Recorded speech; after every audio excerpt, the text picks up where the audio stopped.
Hair Care 101. You have to know the difference between what you're looking for. There's different types. You have a wet set where you take the rollers. Let me show you. Let me help you out. The longer your hair is, the bigger the roller is. This is the average size. A wet set is nothing more than a doobie or a wet set, roller set. A regular doobie set, you take rollers, you sit under the dryer with some setting lotion, you take the rollers out, and someone runs a beveler iron or a curler through it to ensure that it's a little more holds the curl. The rollers gives it the bounce, and the heat allows the curls to set a little bit more. Yeah. If you want a Dominican blowout, it is a wet set. However, with the Dominican blowout, your hair is blowed out with a rolling brush, and is usually wrapped with saran wrap and put under a hair dryer to give it a silken press. Yeah, learn before you walk into these places asking for stuff and then trying to blame your stylist, because really you need to blame yourself for not knowing and not being communicative to get the right things going. Then you have silken press. Silken press is like a doobie press, but it's on diesel. You got to go through like 2-3 rounds of being under the dryer with saran wrap and hot comb. It's a lot of heat processing. It's not one that I recommend, but if you're going to do it once every 4 years or once a month if you have really, really thick hair, it's okay, but I don't recommend it.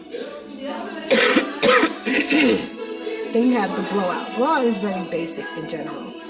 That's for people who have natural hair and they don't want their hair to be silken straight, but they just want it to be straighter. That happens when you have thick hair and you want it straight but not bone straight. If you want your hair bone straight, silken like European silken, like silken, you have a choice. Get a relaxer or get a silk press, which costs a lot of money because it's a lot of heat processing. It's a lot of passing through of the beveling iron, and yeah, it's a lot of blow drying. It's a lot of wear and tear on your hair. But if you want your hair like that, excuse me, that's what you have to do. You have to request that.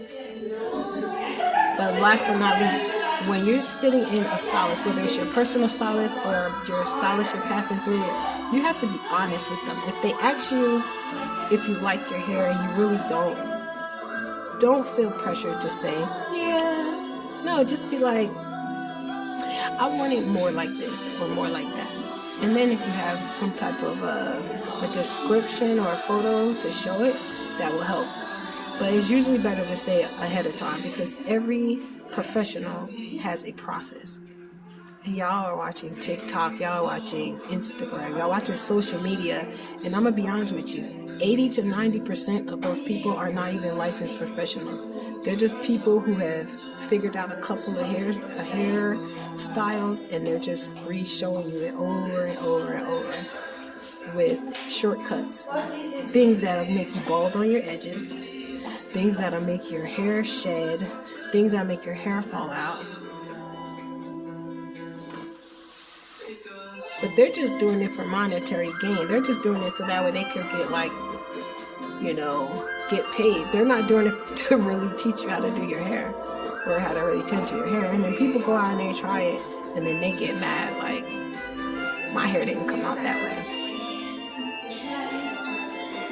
So my biggest advice is, if you don't know exactly what it is, like you know what it is but you don't know the words for it, take the time to learn it, because don't walk into no place telling people one thing and then, because it doesn't make the stylist look bad, it makes you look bad. In your mind, you think you're making the stylist look bad, but it makes you look bad. I'm a professional, so you're not going to ever make me look bad. I know what I'm doing. Even when you try to make it look like I don't, I know what I'm doing. Next, Hair 101, how to spot a scammer.